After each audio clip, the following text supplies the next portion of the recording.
without a diploma. And if you don't graduate high school, and if you don't go to college, then where are our teachers of tomorrow? Where are our lawyers and doctors and engineers and architects? Do you see?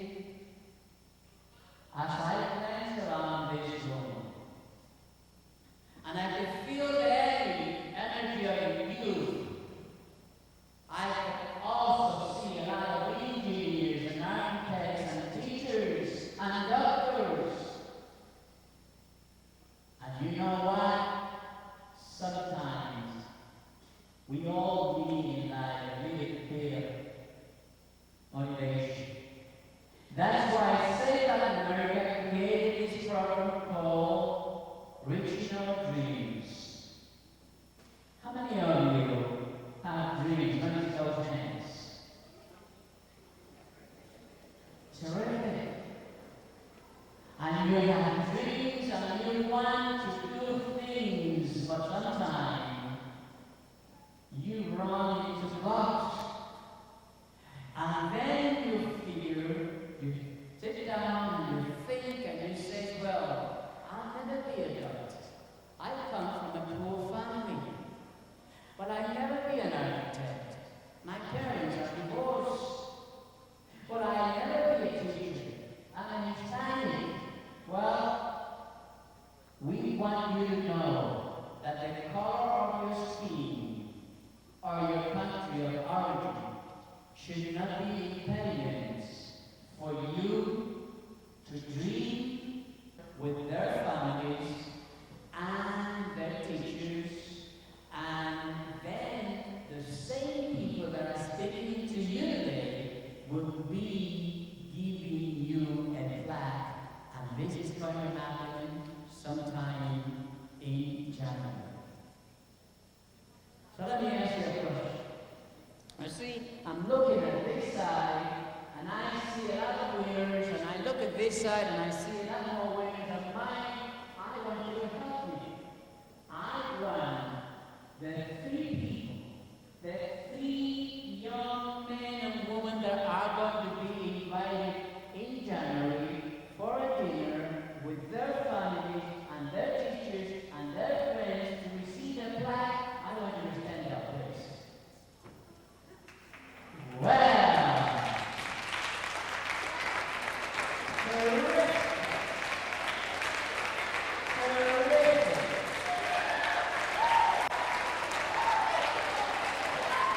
That's Daddy. All right, anyway, sit down. This is terrific, and look at all the energy you need. Now, let me finish something that you're going to like. Regional Dreams started in 1998. In May 27 of 1998. And you know what?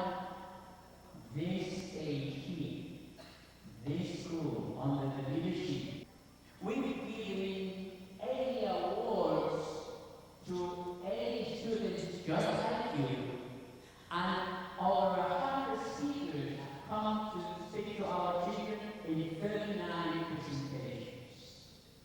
And for that, ladies and gentlemen, we have the Edison School to thank because it gave us.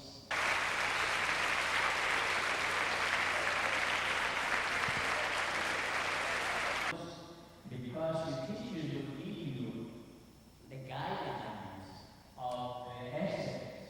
It cannot be more than 250 words. It cannot be less than 150 words. So pay close attention to what the speakers have to tell. And I'd like to bring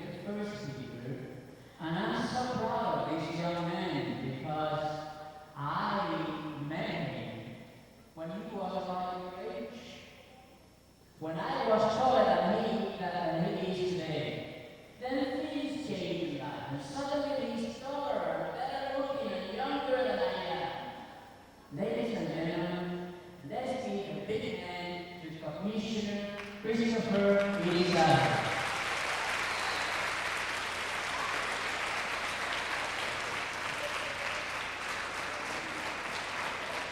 Thank you, everyone.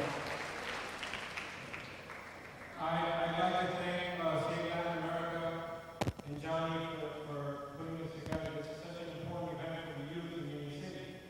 What he failed to mention is that although I'm taller than him and younger than him, he's got more hair than I do.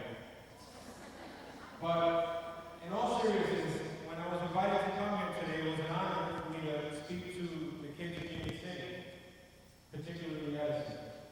And there's so many different things that I can think about that I want to say to you guys. And trust me when I tell you, I can talk for hours and hours and bore you guys and you'll all fall asleep. And before I move on, guys, remember, I'll help you guys with the rest of it and give you $20 because I'm poor. I'm only a commissioner. But seriously speaking, I was born in 1971 in New York, New York. My mother is from La Habana, Cuba. And my father's from Puerto Rico. Does anybody know Puerto Rico? Well, shout out to Puerto Rico. All right, but at the age of 1, I was brought over here to Union City, and I was raised in Union City. I've never left Union City. I've actually lived in the same building for 30 years. I'm 31 years old. My father, when he got here from Puerto Rico, did several things. He first worked for a soda company, Coca-Cola, and he was a sales representative. And from there, he had ambitions, he had dreams, as many of you guys have here today. And he decided to work hard and save money. So he eventually opened he was the first Latino in the city of New York, in Brooklyn, to open up a wholesale distributor of beer, alcohol, and soda. So he was the first wholesale distributor of that. And he had many important contracts in New York. And he was doing very well. And as time went on, he continued to work hard. And before that, he actually was in the military. He was in the Army, and he was in the Korean War. And he spoke 5 languages.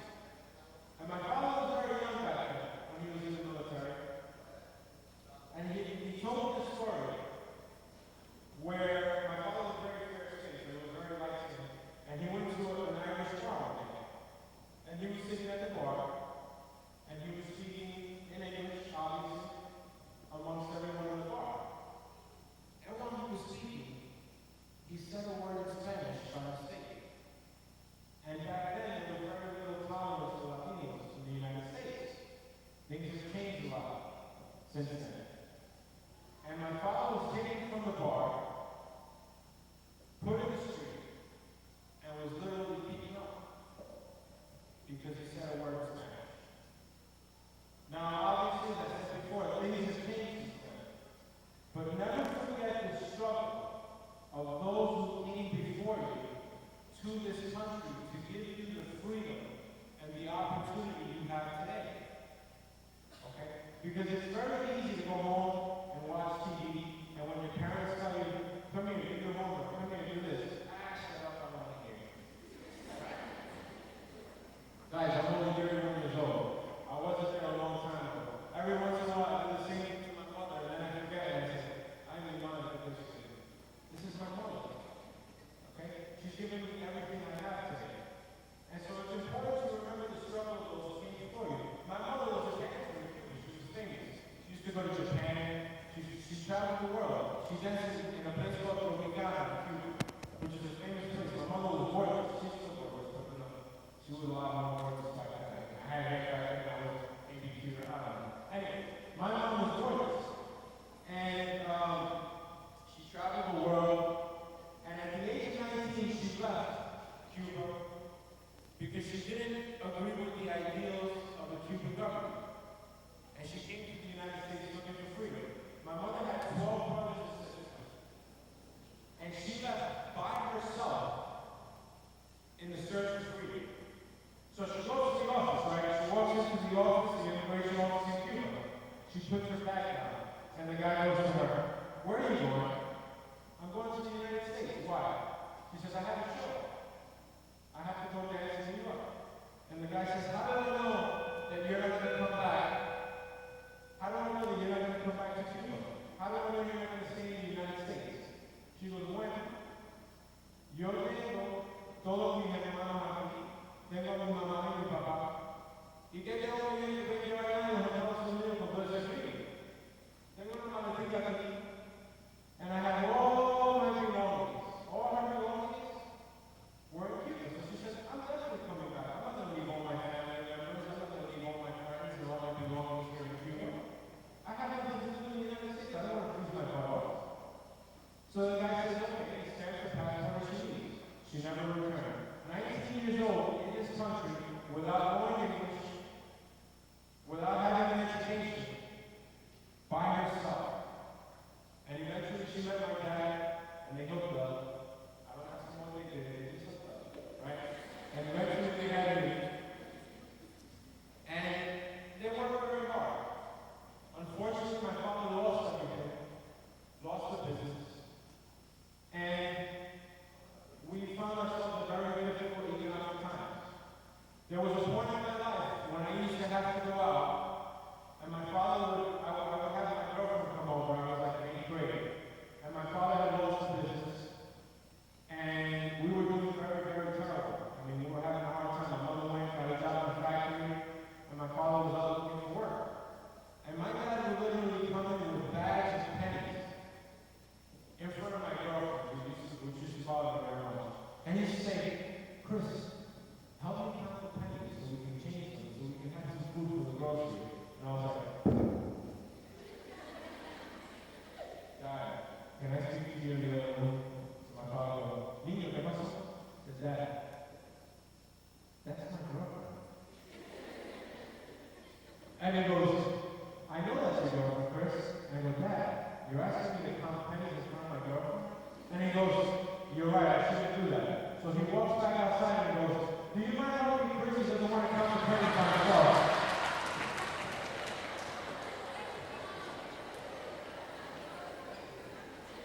Parents. So we counted the pennies together. Eventually she broke up with me. You wonder why? We counted the pennies together, took them to the bank, changed the money, and we lived day to day. We had nothing. But the one thing that my parents gave me, and I can never take that from them, whenever I got home from school, I wanted to watch the show, TV. I used to watch the show called Three's Company. You guys are young, you know.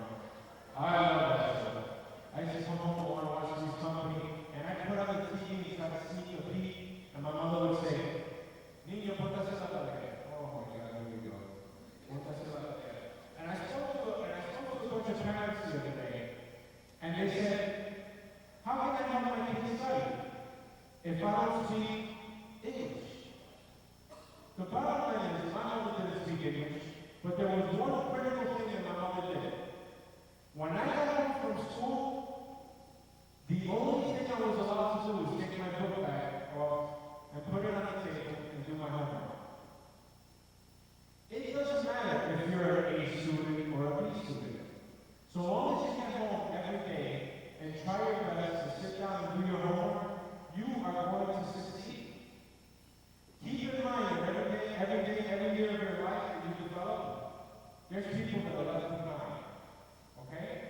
I remember that my college counselor told me one day when I first got to Rutgers University. He said, "Look to your left." So, he goes, "Look to your right." I look to my right. You saw two people sitting beside you. Out of all three of you, two of you will not be here by the time you graduate. And I said, "Oh my God." My heart. I said, I have to graduate. This can't happen. I don't care if this guy comes out of this guy. I got to graduate. You know? But keep in mind that, you know what? When I graduated, the person that was sitting on my left and the person that was sitting on my right were no longer there. And all of you in this room are going to make it. And the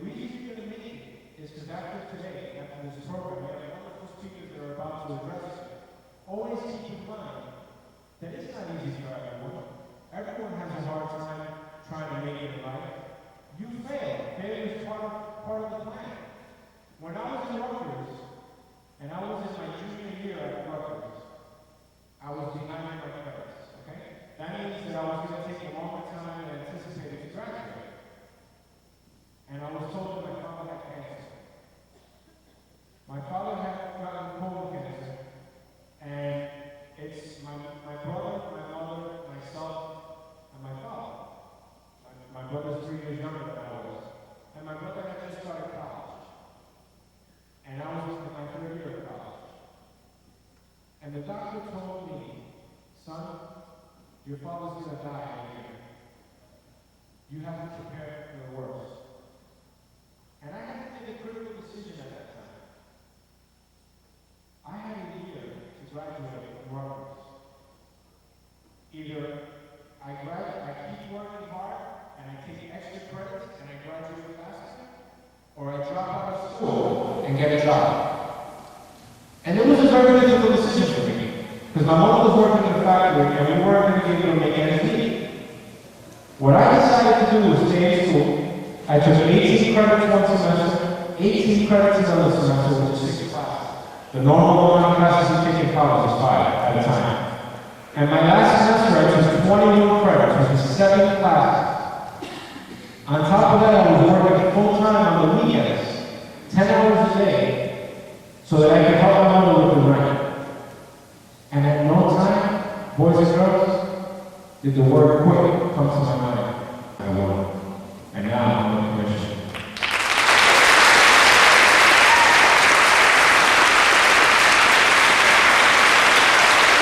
You guys,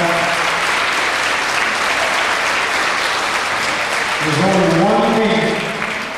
one thing that keeps me going, because the job of a commissioner is not an easy job. Many times I get home at 1 o'clock in the morning, and I get up at 6 in the morning.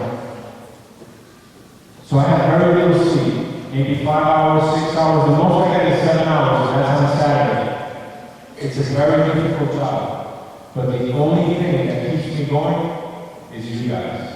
Because I want to make sure that's an example for all of you to follow. You are the future of our city and of our nation.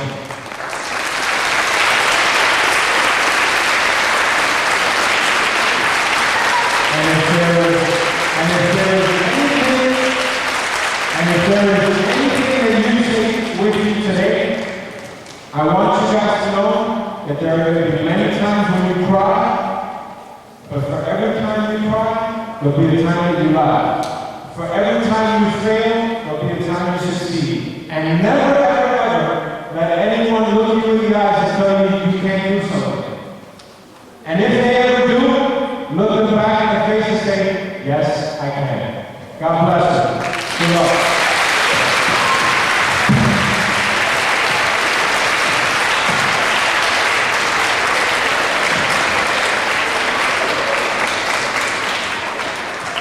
Let's hear it very hard for the commissioner. Let's put our hands together very hard for the commissioner.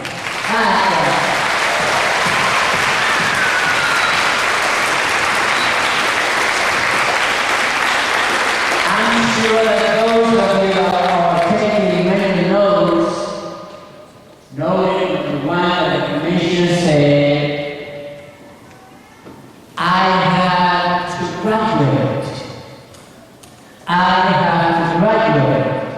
He also said it's not easy for everyone.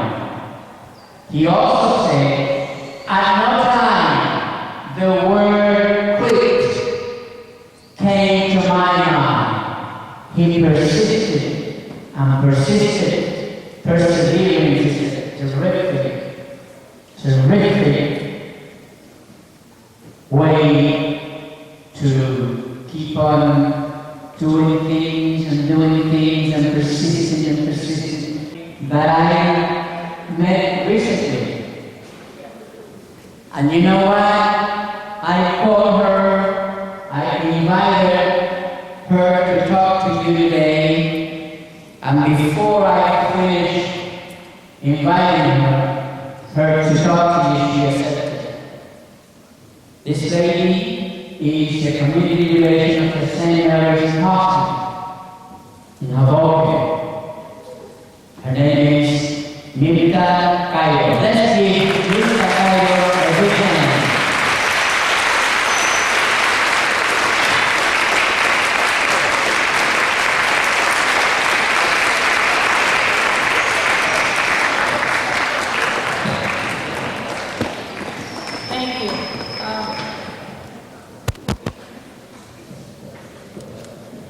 I always believe that every child deserves a good education, and the Union City Board of Education is making sure that you receive one. I certainly feel very privileged to be here today and be given the opportunity to share with you some of my life experiences. Unlike Lizzie Rizal, I could be his mother, by the way. I'm not as young as she said, but thank you, Johnny, anyway. I feel that I'm one of those pioneers that Chris talked about. I came to this country from Cuba with my parents when I was 13 years old. They were in their 50s.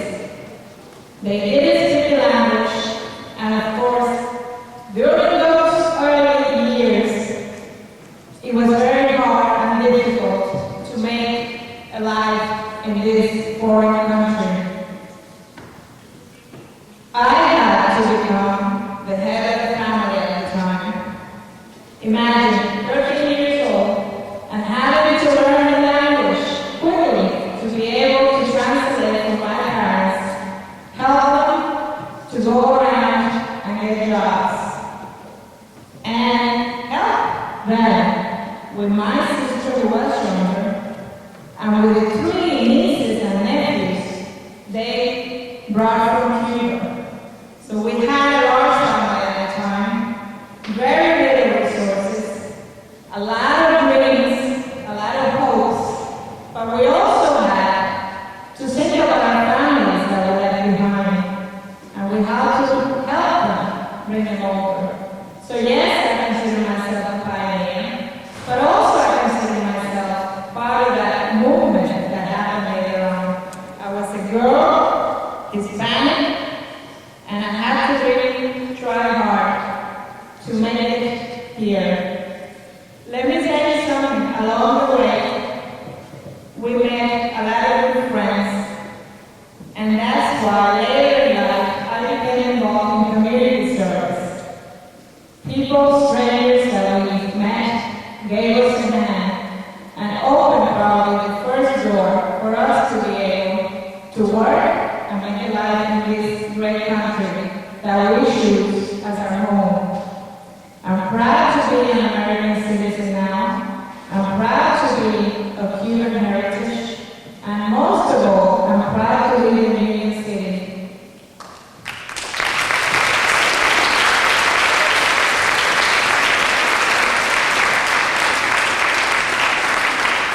We came here 25 years ago, and since then I refused to move out. I found Union City to be the place I call home. The diversity in the community is something I really appreciate. The family sense of community that we have here, I also appreciate. So does my children. My oldest one, 32 years old, he came here when he was young, and my youngest one was born here and he's 17 years old, now a freshman at Birmingham Community College. My oldest son graduated from St. Peter's College in Jersey City, and I, like Chris' mom, made sure that at night they all did their homework. Let me tell you, it's not easy. When you go home, you want to watch TV, talk to your friends, and you know what? You really should do your homework first, and then the others. What you have today is the opportunity. You have the tools that the school is giving you to move ahead in life, to be successful. Because if you really want to know, if you don't, struggle is going to be very difficult. And do not let anyone tell you it cannot be done. Yes, it can. You're here in school today, listening to people like me, who have really had to struggle.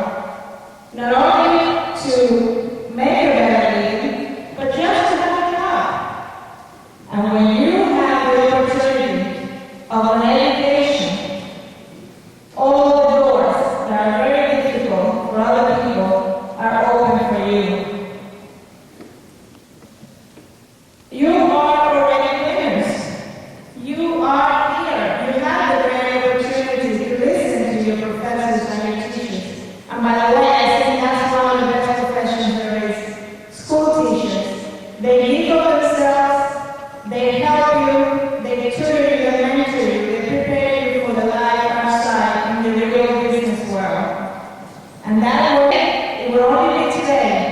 tomorrow you have a new day and a new opportunity.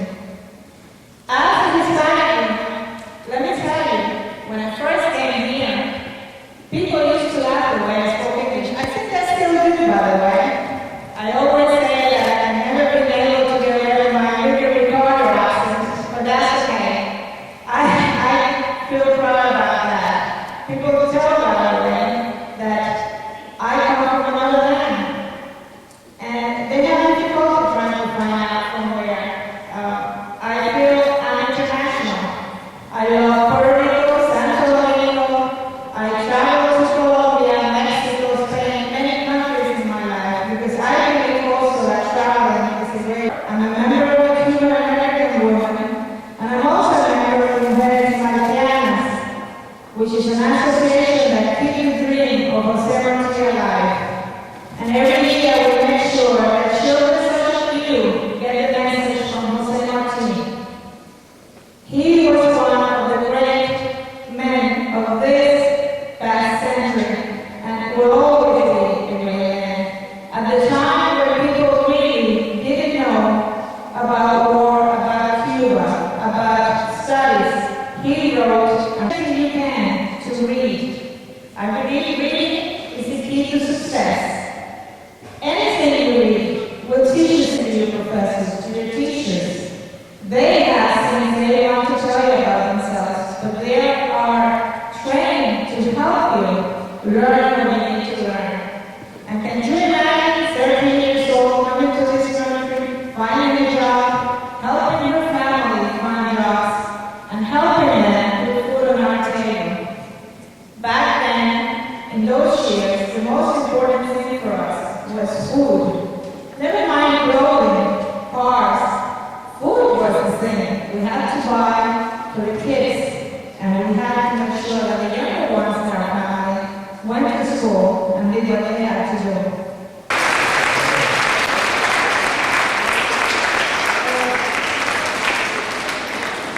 Mrs. Tyler says something very interesting. She says that teaching is a great profession. Now I'm going to ask you, and you're going to answer by applauding. How do you feel about your teachers?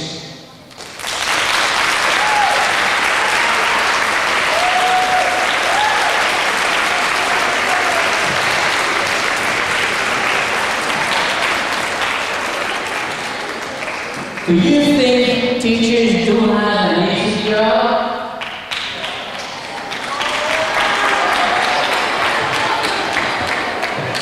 But let me tell you about teachers.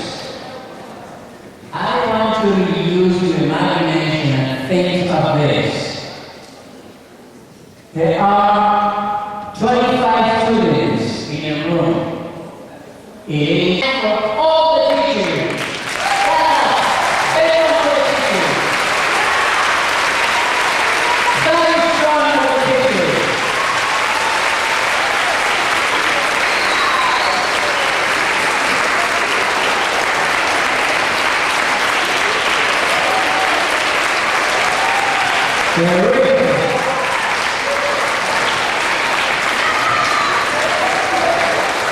Very good. Sit down and let me tell you, teacher, being a teacher is a great profession. Thank you, Victor, for inspiring me to say that because it's important. Now, the next speaker is a young lad. He's a sergeant in the United States Army. So let's properly salute Sergeant Andino.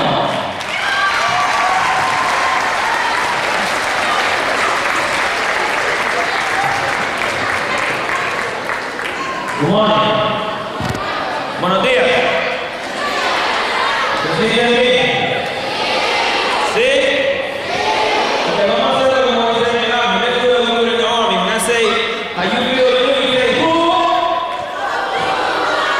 Do you feel good? I can't feel it. Do you feel good? Do you feel good? Let's do it again. Do you all feel good? Because I feel good myself. Let me tell you something about myself real quick.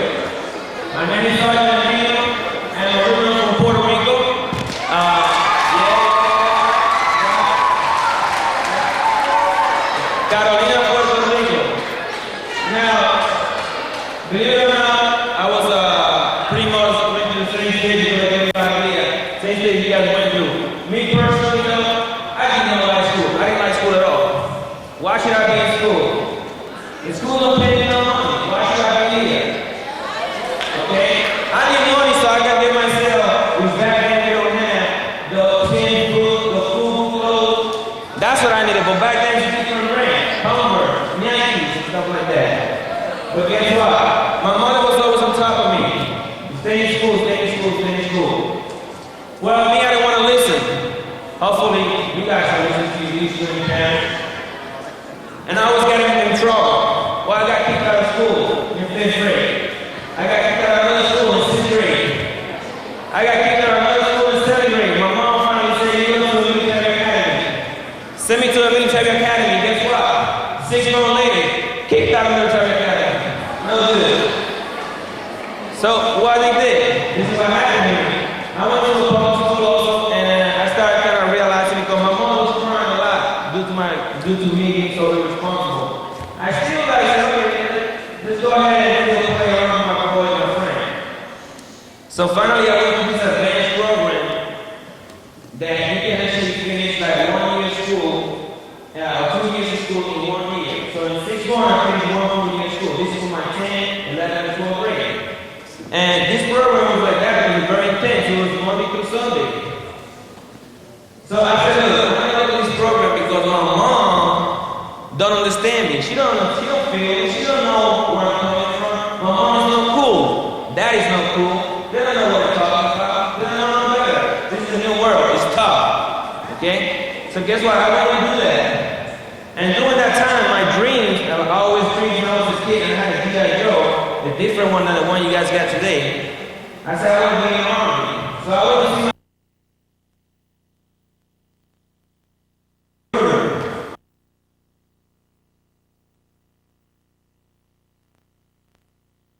back when I was like 16 years old. And I told my recruiter, what do I need to do to join the army? He said, you need to graduate high school.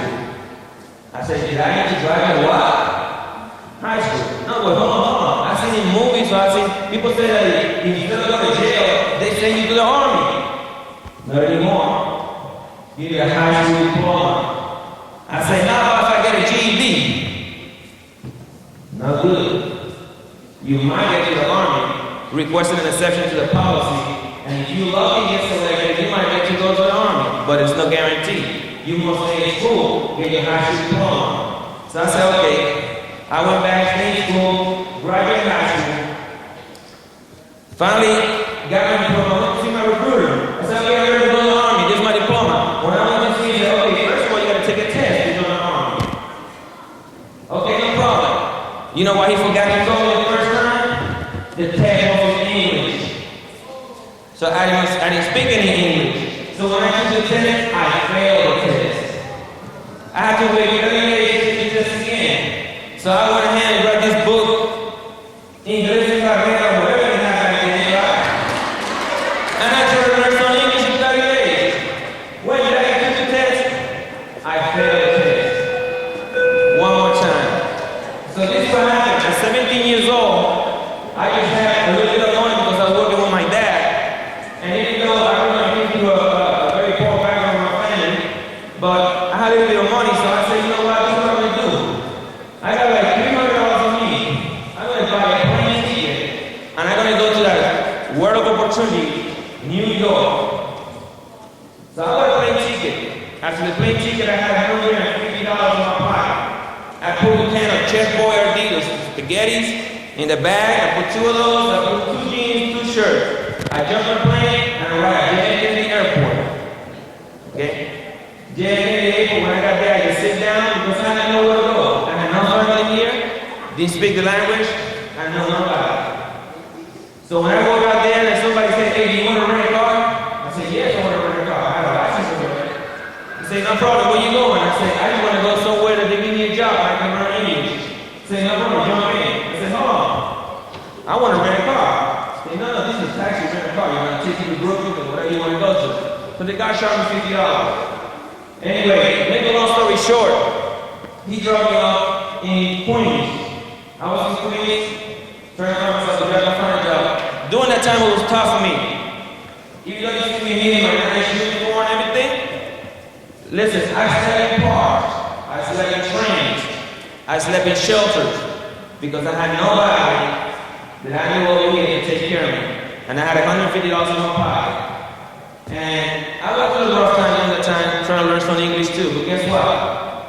After a month, I couldn't take it no more. So I went back to Puerto Rico. After I went to Puerto Rico, I saved some more money, and I said, I can't give up. How can I just did a month without even trying harder? Because one thing that you guys gotta remember in life, anytime you confront an obstacle in front of you, don't look at it as an obstacle. Look at it as a challenge. Because no one ever is going to do nothing for you but yourself. You will receive the support from friends. You receive the result, the support from people around you. But if you really don't want to do it, you will never do it. You have to do that for yourself.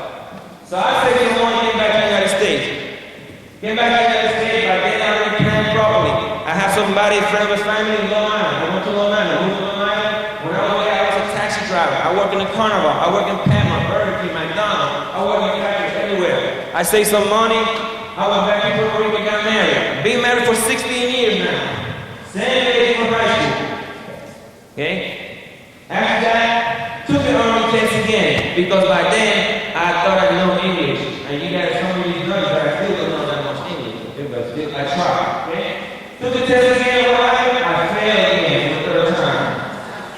Oh my Lord, believe me, I was frustrated. I've been here for a year and a half, I can't pass the test. Something's going on here. Someone doesn't want me in the Army. But guess what? That was a challenge for me. So once again, I bought a book, another book, English in Barrera. No, I went a different book. I said, that wasn't helping back then.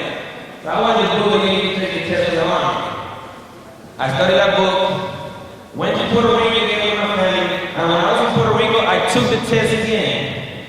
And guess what? I failed again. Okay? But guess what? I was so lucky that the United States Army has developed this program for people that English is a second language. They let you in with an exception to the policy, providing you for at least 6 or 5 points below what the normal score is, knowing that we don't speak the language that well. So my recruiter told me, said, you know what, you failed the test, but let me see if I can put you under this policy. So we got a new program. And guess what? I got put in. Back in 1989, I joined the United States Army. And it was tough because there was a school. The United States Army has a school to teach you how to speak English. It's an intense course. And I didn't want to do that because I was already married. I had 2 kids. The longer I would go to train, the longer I'd be away from my family. So guess what? I said, no, I'm going to go ahead and pass this test. Because the test was easy. The test was like cat, dog, ball, plane. That was the stuff that I knew. So I passed the test. I went in here to the United States Army and it was rough, believe me. It was so rough because the drill sergeant, the people you see in TV, they don't care at the moment if you speak English or you don't speak English.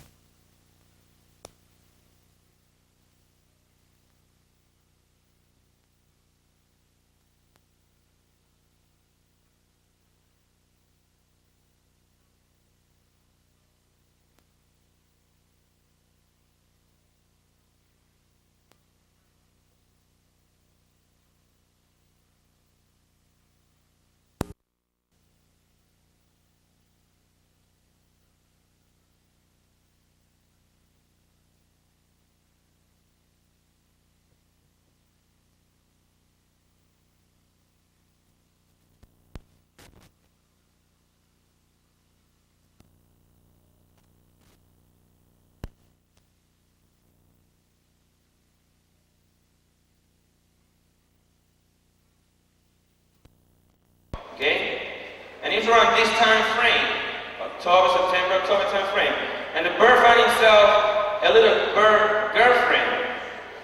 The thing about it was, the bird was the one from the street. He's the one hanging around the trees you see around here. Now the little bird girlfriend is in the house, all nice and warm.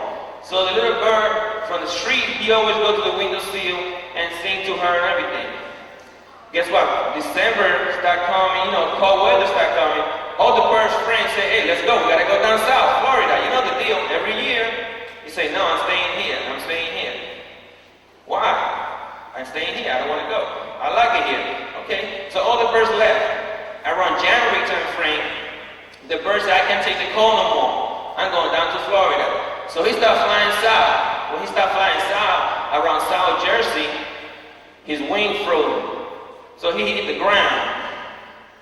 When he hit the ground, he was almost dying, freezing or cold. Then this cow was walking around, and the cow see the bird right there almost dying, and the cow went ahead and kicked some hay on top of the bird. And the hay got on the bird's eyes and the mouth, so the bird started complaining. What are you doing? So, but he was dying, he couldn't do much. So the cow continued to put hay in it on top of the bird. The cow left. Later on, when the bird felt better, the bird started feeling warm, ready to go. He started complaining. Oh, man, look at this cow, what he did to me. He put hay in my eyes, in my mouth. Look at it. And then he started complaining and complaining. A cat was walking around. A cat could hear the bird complaining. So what the cat did is start digging into the hay, see the bird, and he ate the bird. Now, let's think about this real quick. Let's think about what I'm trying to say here. The bird was complaining because the cow put hay on top of it, because it covered it with like dirt or whatever.